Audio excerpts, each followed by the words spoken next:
welcome back to Wednesday Night Sessions. I am your host, Mitch Nobis.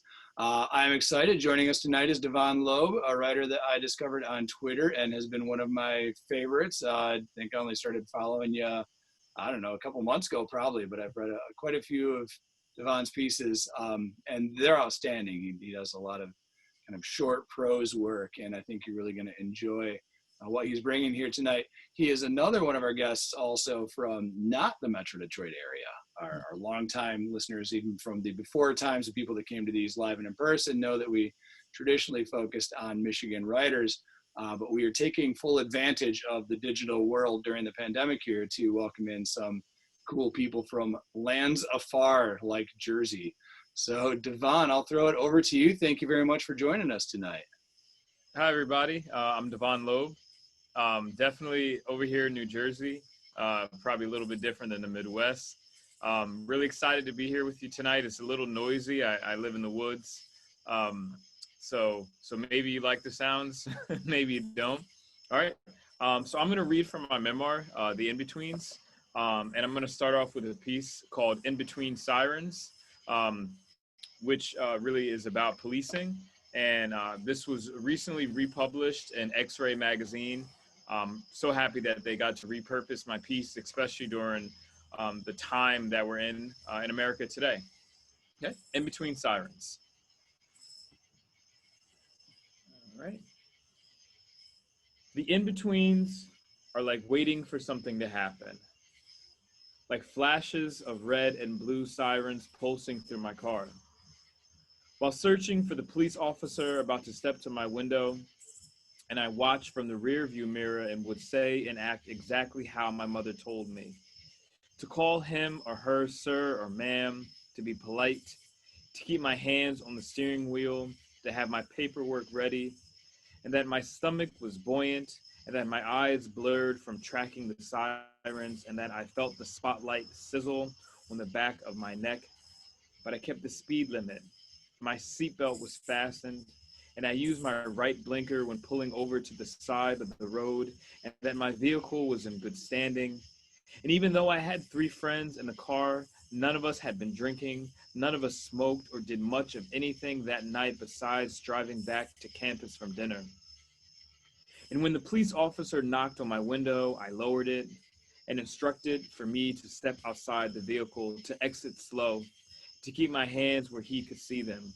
And another police officer around the rear with his flashlight inspected the rest of my car, targeting it on my friends in the back seat, asked them their names. One said Mike, and the police officer said Miguel, and Mike said, no, Mike. And while I was outside the car, I handed the other police officer my license, and he examined it with his flashlight, checked my face to match, and then studied me and told me to sit back, and I did, resting on my hood. He looked at my license longer, and though I wanted to ask him what I did wrong, that I wasn't swerving, that I didn't run a stop sign, that I didn't commit any traffic violations, I said nothing and stood stone still, knowing it really didn't matter, knowing exactly why he pulled me over. And that when he said that there was a string of robberies in the neighborhood and we looked suspicious, I wasn't a bit surprised. Okay. The next piece I'm going to read to you is another sort of flash creative nonfiction piece. Part of what I really enjoyed about writing my memoir is that I have some chapters that are long, some that are short, some that are just a paragraph. And this one was just republished in Tramp Set, and it was called After School Basketball Game. Somewhere near the Mason-Dixon line, close to nothing much, a Wawa, Johnson's Farm, Smith's General Store, Carranza Memorial, and the high school where I sat in the gymnasium as red as a peregrine's eggs, between crosshairs and hothouse tongues, and diesel and carousel and steam, and where their heads were ready to blow like 20-gauge loaded barrows. But also in that gymnasium, one of the 2 of us could jump, definitely higher than the other, maybe higher than the backboard, and when he grabbed the rim, he could hang there until the crowd roared. And that one was a varsity starter. Look at him go. his arms almost elastic, stretching from one side of the court to the other, sending assists from under the legs and behind the back. Give him the ball. I bet he'll make it. He can run. Boy, look at him run after that ball, steal that ball, shoot. Though I was the other one not playing basketball, and they watched me like a watchful mob. Heavy-duty Carhartt jackets, canvas dungarees, thick treaded high ankle boots, uniformed and still at war, camouflaged out in the open, eyes like deep mudded burials, eyes bone white, sedimentary eyes, eyes full of such history, and under those fluorescents, a basketball thuds, sneakers squeak, tracks around the three-point line, cheers, and then the silence of the buzzer beater, like the silence when submit sets, like how muscles tighten, like how both of our black bodies were sweating. And just to pull up another piece, and I apologize for actually not reading from my memoir at the moment. I just want to pull something online. So I had a recent piece come out that I'm very, very excited about, especially because it's sort of my first attempt of writing YA. And this piece is called Suicide on the Triples. And this was published at a new YA journal called Voyage Lit. Just a little warning, there are themes of suicide in this piece. And it's called Suicide on the Triples. We'd rather wait for a game of 4-on-4 to end than play there. And gathered around the perimeter and sitting cross-legged on the grass, we'd watch bodies bounce with the ball up and down the court for however long to a game of 21. A rule passed from some kid to another, but we knew never to play on that hoop that perched closest to the woods. It loomed as one does, a shadow stretching from out of bounds to the foul line like a giant scythe. But it never deterred the game, subtracting a half of court. At least 3 games could run triple halves or one full and one half. Typically, though, it was the triples, and that's what we called them before gathering and then departing from home on our bikes. There were some kids on pegs and some pedaling, a quarter mile through Fetterbush, hollies, and oaks. Over one rickety 4x4 to cross an overpass of water and walk the rest along a 2-house property line where a kid that no one talked to lived. We imagined he peeked out the window, watching us like Boo Radley, his face slightly smudged against the glass, breathing slow and heavy and desiring. So, tight-lipped, we passed with bikes in hand and a ball stuffed in our shirts, the one-woman bosom, the pregnant baller, or just the octomom for the kid who could carry the most balls. And when we got there, you could hear the clank of an off-put shot. You could hear feet and legs in a constant shuffle. You could hear a kid yelling, "I got next." You could hear 12-year-olds speaking a language you might not understand, how pass the rock meant send and assist, how being on fire meant consecutively scoring, how that sputter was a perfect swish. But you'd also see that no one played on that lone court, that no matter how many kids stood on standby, they wouldn't even step on the asphalt. That rumor was you'd instantly break thumbs and sprain ankles, and about the one kid who came down so hard after a rebound he tore both ACLs, and the other kid who lost 2 fingers in the net, how his blood sprayed red, and the red painted rim that mouthed the metal chinked net kept those fingers, how sometimes if you looked long enough you'd see the outline of a body still hanging. The superstition was strong, and when the night came, how it comes in the pines, quick, sudden, like a boundless cloud creeping and taking hold of the sky, and how the trees closed like a mouth, huge and earthy, and consuming what was left of the sun, we mounted our bikes without verbal cue, watching the light quickly fade, and those basketball hoops stood eclipsing like sundials. With no LEDs above the court, we scurried, for the fear of the dark was a real thing, that the woods reached and grabbed, how the darkness was malleable, how it was as black as the asphalt. So we didn't travel those trails back home, we took the main road. This was also where the shift changed, the big kids arriving while we left, coming sound first, the bass and treble of their cars booming, their engines revving, trying to scare us off. We shared the hoops through fear as well as by the hour.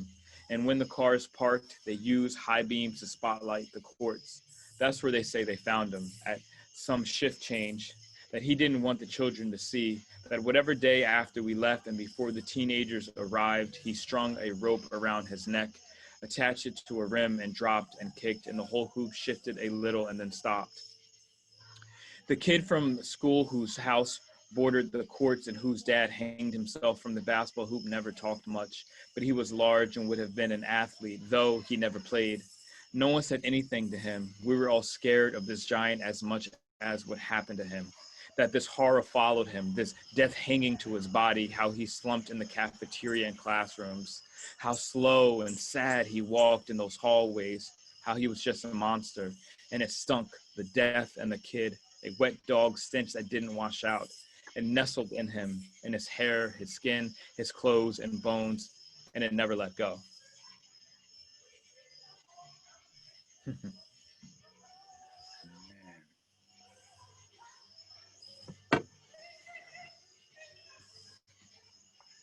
Oh, Devon, those are incredible pieces. Thank you. Sorry, I got a little stumbled in a couple pieces. I haven't read that one out loud in a while, so I'm happy that I got to go back to it. Well, I'm very happy you read it, because like that one I saw online, I don't know, 2-3 weeks ago, something like that, and it's an incredible piece. B, I love that it's like short for the YA audience. Like I think that's it's kind of a missing element in the whole literary magazine market. So I think it's a great piece of writing, but also very cool that it's kind of appealing to that demographic, if you will.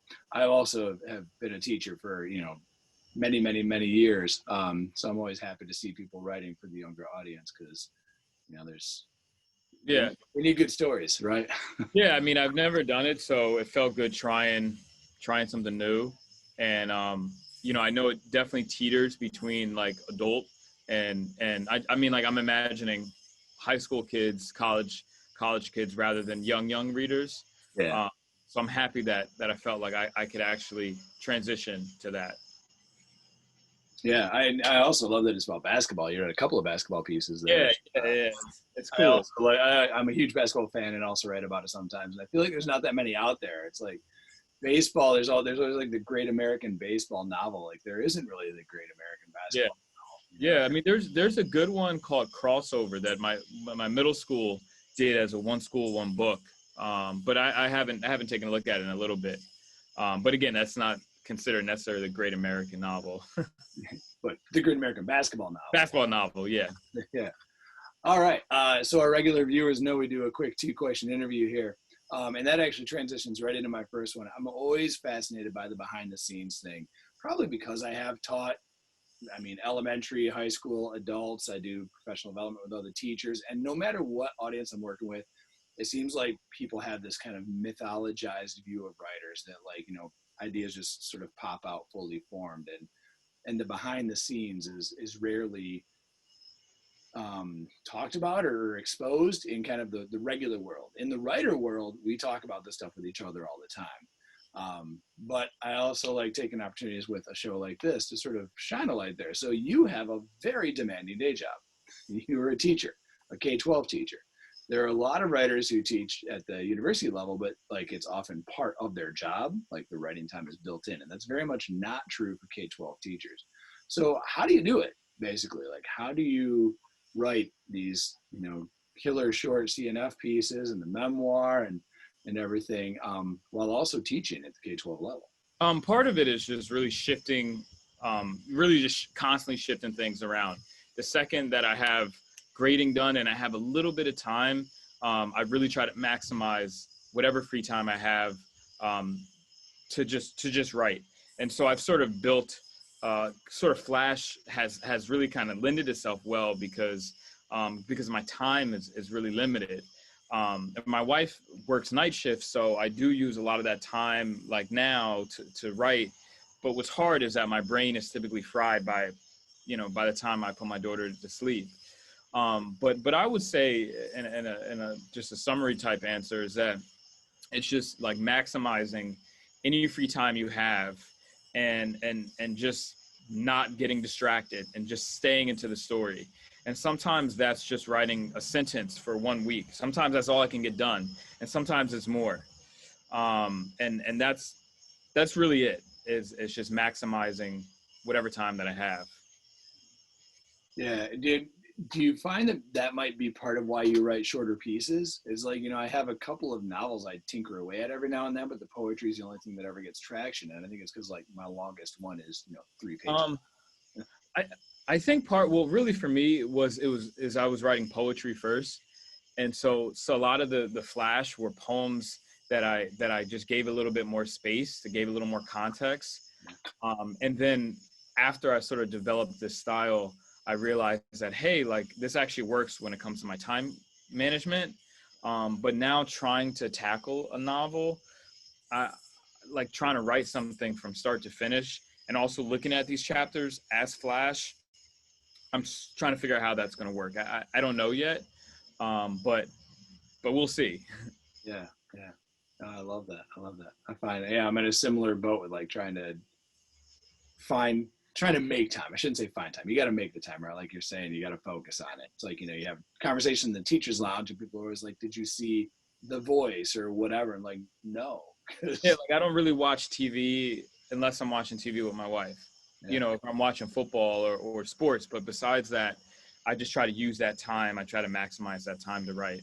Yeah. Well, and if you're like me, I mean, I've revised dozens of poems with an NBA game on in the background, So, Yeah, you make it work. yeah. Yeah. All right. The second question is usually the slightly goofier one. I'm very jealous. I also saw on Twitter that Killer Mike is going to zoom into your class. Yeah, that would be crazy. So that's very cool. I hope that comes through for you. And I grew up in mid-Michigan in farm country on a dairy farm. So this is kind of wild, but I am actually a lifelong hip hop fan. Yeah, hip hop managed to find its way to the dairy farms of mid-Michigan in the 1980s. So I have like some of my oldest music memories of like early Run DMC, like King of Rock era, like Curtis Blow, Dougie Fresh. Kool Moe Dee was always a favorite. So kind of throw in a similar question to you then, what would be like your earliest favorite rappers? Like what's your yeah, absolutely. So I was really into Pac. I was really into Tupac when I was a kid, and I did not enjoy school. And then in 8th grade, I bought The Rose That Grew from Concrete, was his poetry book that was released after, years after he died. And I just realized that like my academic and my love for music sort of went hand to hand, and I didn't really see that. And so really Tupac was my bridge between my interests and becoming a writer. And then that sort of developed to my other, some of my other favorite MCs, Nas and Mos Def, Outkast, et cetera. But Tupac was really it. I still have the book too. Yeah, well, it's before we started recording, you and I were talking. My first job was in kind of downtown Lansing, Michigan, and that was the most popular book for my independent reading. Really? Yeah. They were passing that one around. Like I managed to get my hands on 2 copies, and like I never saw them again. They just went from kid to kid and went off into the night. And that's the perfect ending for a teacher's independent reading book, right? Like, yeah, go forth, keep spreading it around Lansing. I'll be perfectly happy. Yeah. All right, cool. All right, well, hey, Devon, thank you very much for joining us tonight and reading the powerful pieces. And it's been a pleasure. And someday when, we get back to in-life world, hopefully you can swing by Michigan at some point and we'll do this in person. Yeah, that would be great, Mitch. Thank you so much for your time, my friend. All right. All right. Have a good night, everyone. Yeah, good night, everyone. Thank you.